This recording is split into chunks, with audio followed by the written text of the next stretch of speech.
누가복음 10장 1절에서 16절까지의 말씀 우리 한 목소리로 함께 봉독하겠습니다.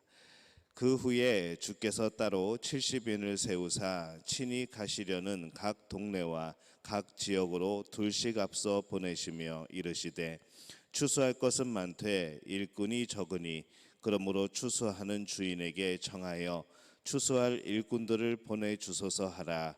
갈지어다 내가 너희를 보냄이 어린 양을 이리 가운데에 보냄과 같도다. 전대나 배낭이나 신발을 가지지 말며 길에서 아무에게도 문안하지 말며 어느 집에 들어가든지 먼저 말하되 이 집이 평안할지어다 하라. 만일 평안을 받을 사람이 거기 있으면 너희의 평안이 그에게 머물 것이요 그렇지 않으면 너희에게로 돌아오리라. 그 집에 유하며 주는 것을 먹고 마시라. 일꾼이 그 삭슬 박는 것이 마땅하니라. 이 집에서 저 집으로 옮기지 말라. 어느 동네에 들어가든지 너희를 영접하거든 너희 앞에 차려놓는 것을 먹고 거기 있는 병자들을 고치고 또 말하기를 하나님의 나라가 너희에게 가까이 왔다 하라. 어느 동네에 들어가든지 너희를 영접하지 아니하거든 그 거리로 나와서 말하되 너희 동네에서 우리 발에 묻은 먼지도 너희에게 떨어버리노라. 그러나 하나님의 나라가 가까이 온 줄 알라 하라. 내가 너희에게 말하노니 그날에 소돔이 그 동네보다 견디기 쉬우리라. 화 있을진저 고라시나 화 있을진저 벳세다야.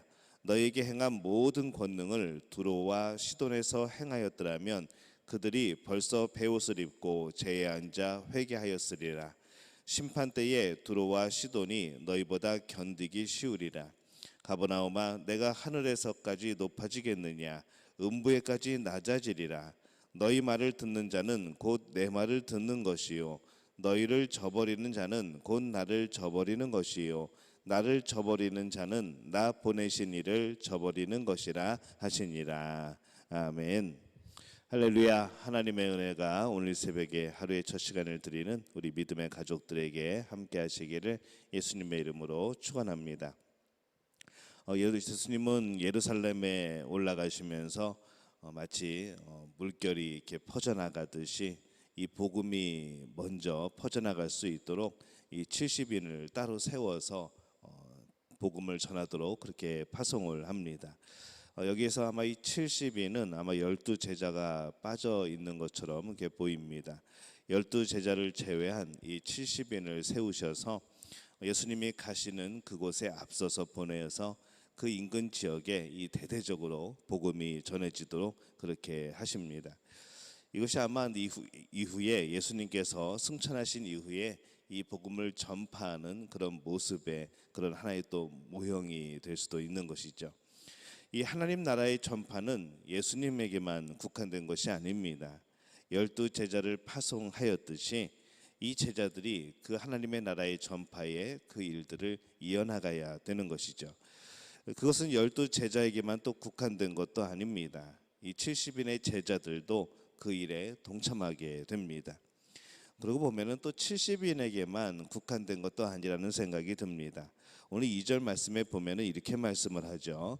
추수할 것은 많되 일꾼이 적으니 그러므로 추수하는 주인에게 청하여 추수할 일꾼들을 보내주소서 하라. 이렇게 말씀을 합니다. 70인에만 국한된 것이 아니라 70인을 넘어서 이 추수할 일꾼들이 또 생기고 또 들어오고 또 그들을 또 파송해야 되는 겁니다. 왜 그럴까요? 성경 말씀에 보면은 추수할 것이 많기 때문이라 그렇게 말씀을 합니다. 세상은 항상 추수할 것이 많이 있습니다. 많은 교회가 세워지고 많은 나라들이 복음이 들어가고 많은 선교사들이 일하고 대한민국만 하더라도 수많은 교회들과 목회자들이 있지만은 그럼에도 불구하고 전체 인류를 따져보면은 이 더 많은 일꾼들이 세워지고 더 많은 교회가 세워지고 더 많은 복음 전하는 자들이 있어야 하는 것입니다. 이 어리석은 사람들은 일꾼들끼리 싸우게 되죠. 이 욕심이 가득해지기 때문에 그렇습니다. 이 세상은 항상 추수할 것이 많이 있습니다. 조금만 눈을 돌리면 정말로 그런 황금어장 같은 그런 복음에 추수할 대상들이 많이 있습니다. 나를 세우려는 이 추수의 사역이 아니고 바로 하나님의 나라의 일꾼으로 또 하나님 나라를 위하여서 더 많이 추수하는 그런 제자들이 되어야 하는 것이죠. 예수님이 이 하나님 나라를 전하는 일을 위하여서 모든 것을 하셨습니다. 70인이 지금 파송되고 있습니다. 그러면 우리도 이 하나님 나라의 전파하는 그런 대열에 참여하는 그런 성도들 또 그런 하나님의 자녀들이 되어야 될 줄로 믿습니다. 우리 또한 예수님의 제자이고 오늘 복음 전파의 사명을 맡은 이들이기 때문에 그렇습니다. 이 제자는 복음 전파에 좀 더 집중할 필요가 있습니다. 4절에서 5절에 보면은 전대나 배낭이나 신발을 가지지 말며 길에서 아무에게도 문안하지 말며 어느 집에 들어가든지 먼저 말하되 이 집이 평안할지어다 하라 이렇게 말씀을 합니다. 이 돈지갑이나 배낭이나 이 여벌의 신발을 가지지 말고 전도하라 이렇게 말씀을 합니다. 이 앞서 나온 것은 모두 전도하는 데에 아주 중요한 도구가 될 것 같은데 그것을 가져가지 말라고 하십니다. 그것은 중요하지만은 복음보다 중요하지 않다는 것이죠. 정말 중요한 것은 복음을 전하는 그 본질인데 그 본질을 위하여서 이 주변의 비본질에 대해서 너무 많은 그런 애를 쓰지 말라는 겁니다. 때로는 본질과 비본질이 바뀌어서는 안 된다는 것이죠. 때로는 과감하게 이 복음 전파를 위하여서 포기할 것들이 많이 있습니다. 그것은 꼭 마지막에 가까워야 그때인 것이 아니라 우리 인생에 바로 이 복음을 위하여서 하나님의 나라를 위하여서 때로는 포기해야 되는 것도 있다는 것이죠. 그래서 이 문안이 아니라 평안, 이 평안을 말씀을 합니다. 문안이 아니고 평안. 그냥 길 가다가 뭐 그냥 만나서 그냥 이런저런 세상 얘기하고 그냥 그렇게 끝나는 그런 문안하는 것이 아니라 이 평안, 이 보통 신약 성경에서 이 평안은 보통 구원과 연결지어져 있습니다. 그냥 평안이 아니고 구원을 통한 평안인 것이죠. 그래서 우리가 늘 해야 되는 것은 예수님의 이름으로 문안하는 것도 필요합니다마는 예수님의 이름이 빠져버리고 거기에 그냥 서로의 관심사와 서로의 상황만 묻는 그런 문안으로 끝나서는 안 된다는 것이죠.